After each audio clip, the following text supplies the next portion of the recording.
اب میں کچھ باتیں حضرت امیر معاویہ کے بارے میں کہنا چاہتا ہوں، اس لیے کہ وہاں اس میں نے حضرت معاویہ کے بارے میں یہ تو بہت شدت کے ساتھ کہا تھا، اور میں اب بھی اس پر قائم ہوں اور پوری طریقے سے قائم ہوں۔ میرا مستقل موقف یہی ہے کہ حضرت معاویہ رضی اللہ تعالیٰ عنہ کے دور خلافت کو ہم خلافت راشدہ میں شامل نہیں سمجھتے، اہل سنت میں سے کوئی بھی نہیں سمجھتا، لیکن اس کے ساتھ میں نے حضرت امیر معاویہ کے کچھ مناقب بھی بیان کیے تھے تاکہ پلڑا جو ہے ترازو کا اس کے دونوں پلڑے سامنے آ جائیں۔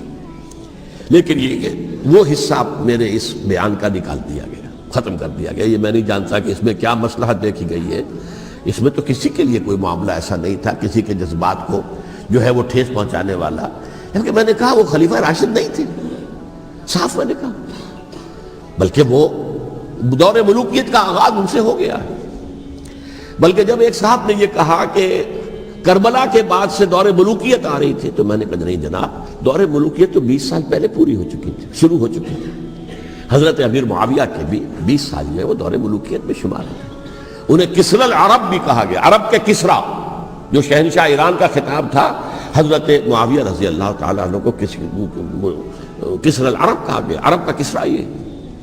لیکن دوسری طرف یہ ہے کہ وہ صحابی رسول رضی اللہ تعالیٰ حضور کے برادر نسبتی بھی ہیں، حضور کے سالے ہیں، ان کی ہمشیرہ ام حبیبہ حضور کی زوجہ محترمہ ہیں، ام المومنین ہیں، ام حبیبہ رضی اللہ تعالیٰ عنہ۔ پھر کس قدر معتمد علیہ تھے حضور کے کہ کاتبان وحی میں شامل تھے، وحی کی کتابت کرنے والے چند لوگ تھے جنہیں کہ حضور کہتے تھے کہ اب یہ آیت لکھ لو، ان میں سے ایک امیر معاویہ بھی رضی اللہ تعالیٰ۔ تو بڑے توازن کی ضرورت ہے۔ دیکھیے صحابہ کرام کا جہاں تک تعلق ہے، اہل سنت کا موقف یہ ہے کہ صحابہ کلہم عدول، صحابہ سب کے سب نیک نیت ہیں، اور ان کی روایت جو ہے قبول کی جائے گی، رد نہیں کی جائے گی، ان پر کوئی جرح و تعدیل نہیں ہوگی، اس لیے کہ ان کا تزکیہ محمد الرسول اللہ صلی اللہ علیہ وسلم نے کیا تھا۔ لہٰذا یہ تو ہو سکتا ہے کہ کسی صحابی سے کوئی خطا ہو جائے، لیکن وہ خطا اجتہادی ہوگی، نیت کی خطا نہیں ہوگی، نیت کی غلطی نہیں ہوگی۔ اگر کسی صحابی کی نیت پر حملہ کیا جائے تو یہ اصل میں طعن ہے، حملہ ہے حضور پر کہ وہ تربیت دے نہیں سکے اپنے ساتھیوں کو، معاذ اللہ ثم معاذ اللہ ثم معاذ اللہ، وہ تزکیہ کر ہی نہیں سکے۔ 3 جگہ جو قرآن میں آیا ہے یتلو علیہم آیاتہ ویزکیہم، تو کیا تزکیہ کیا؟ اگر ان کے قریب ترین ساتھی جو تھے، اگر ان کے اندر بھی بدنیتی تھی اور دنیا کی طلب تھی اور دنیا کے اندر اقتدار حاصل کرنے کا جذبہ تھا، تو پھر کیا تزکیہ کیا؟ معاذ اللہ ثم معاذ اللہ۔ لہذا صحابہ سب کے سب عدول ہیں، اور ان سے اختلاف ممکن ہے، لیکن ان کی نیت پر حملہ نہیں ہو سکتا۔ تو حضرت امیر معاویہ کی شخصیت ایک چیز ہے، آپ کا دور خلافت دوسری چیز ہے۔ شخصیت کے اعتبار سے صحابی رسول ہیں، برادر نسبتی ہیں حضور کے صلی اللہ علیہ وسلم، اور پھر یہ کہ اس قدر معتمد علیہ ہے صحابہ میں سے کہ وہ کاتبان وحی، یہ عام آدمی کے کرنے کا کام نہیں تھا جو وحی کی کتابت کرے، اللہ کے کلام کی۔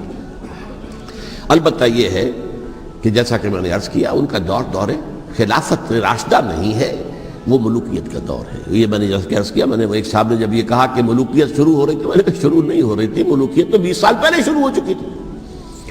اسی طریقے سے ایک صاحب نے کہا تھا اسلام کو قائم کرنے کے لیے حضرت حسین میدان میں آئے، میں نے کہا یہ بھی غلط ہے، اسلام تو 60 سال پہلے قائم ہو چکا تھا، نبی اکرم صلی اللہ علیہ وسلم کے دست مبارک سے اسلام قائم ہو گیا، جاء الحق وزهق الباطل ان الباطل کان زهوقا، پھر 30 برس تک وہ کامل شکل کے اندر قائم رہا۔ تو اسلام جو ہے وہ جو ہے در حقیقت اب قائم کرنے والی بات نہیں تھی، البتہ اس کے اندر زوال شروع ہو گیا تھا، اس زوال کے عمل کو روکنے کے لیے حضرت حسین میدان میں آئے۔ یہ ایک چیز کو صحیح تاریخی پرسپیکٹو میں رکھنا، تو جس طرح سے دین کو قائم کرنے کے لیے دیکھیے قائم تو کیا محمد رسول اللہ صلی اللہ علیہ وسلم والذین معہ رضی اللہ تعالیٰ عنہ، انہوں نے کیا تھا۔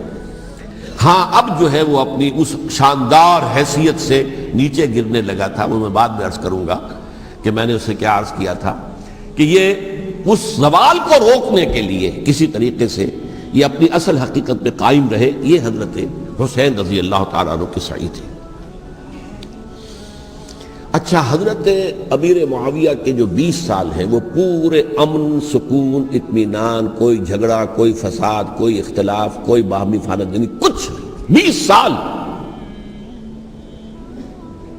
یہ بھی تاریخ کی بڑی چشم کشا حقیقت ہے جو عام طور پر لوگوں کے علم میں نہیں ہے. سبائی بھی دبتے رہے. حضرت امیر معاویہ کی حکومت اتنی مضبوط تھی, کنٹرول, کہ ان کو کچھ سر اٹھانے کا موقع نہیں ملا.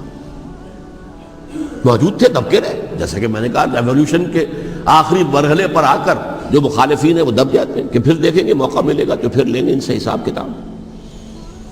20 سال رہے ہیں پورے امن کے. 10 سال کے بعد یعنی درمیان میں ہے حضرت امیر معاویہ کا عہد خلافت. ایک صحابی جو کہ بزرگ صحابہ میں سے ہیں, مغیرہ ابن شعبہ رضی اللہ تعالی عنہ, وہ آتے ہیں اور وہ کہتے ہیں کہ دیکھیے امیر المومنین, کتنی بڑی خانہ جنگی رہی تھی مسلمانوں کی آپس میں, اور اب بھی اگر آپ کسی کو نامزد کیے بغیر چھوڑ گئے امت کو تو پھر خانہ جنگی ہو جائے. 1 لاکھ اس وقت جو ہے وہ ہلاک ہوئے تھے, نہ معلوم اب کتنے ہلاک. لہٰذا آپ اپنی زندگی ہی میں نامزد کر دیجئے کسی کو خلیفہ, ولی عہد بنا دیجئے. حضرت امیر معاویہ نے ابتداءً جو ہے انکار کیا نہیں, لیکن ان کے دلائل ایسے تھے وزنی, اور میں سمجھتا ہوں کہ وہ بات صحیح تھی جو مغیرہ ابن شعبہ نے کہی, اس لیے کہ اب صحابہ کرام میں سے جو کبار صحابہ تھے وہ تو سب دنیا سے رخصت ہو چکے تھے. اب تو یا صغار صحابہ رہ گئے تھے جو حضور کے زمانے میں بچے تھے, حضرت حسن, حضرت حسین, عبداللہ ابن زبیر, یہ بچے تھے نا, یا تو وہ تھے, اور یا بالکل نو مسلم تھے. اور نو مسلموں میں بڑی تعداد وہ تھی جو ایرانیوں کی تھی, شامیوں کی تھی, ادھر کی تھی, ادھر کی تھی. تو ان کو تو ظاہر بات ہے کہ تربیت نبوی سے کیا خلافت راشدہ سے بھی اکثر و بیشتر کو کوئی حصہ ملا ہی نہیں. تو اس صورت میں اب وہ اعلیٰ ترین معیار پر حکومت کے نظام کو قائم کرنا ممکن نہیں ہے. کوئی قبائلی عصبیت جب تک حکومت کی پشت پر نہیں ہوگی حکومت مستحکم نہیں ہوگی. یہ گویا کہ ایک جس کو کہتے ہیں کہ حقیقت بینی, واقعیت پسندی, ایک آئیڈیلزم ہے اور ایک ریئلزم ہے کہ آپ فیکٹس آن دی گراؤنڈ کو غور کریں, سوچیں اس کے اوپر اور پھر کوئی فیصلہ کریں.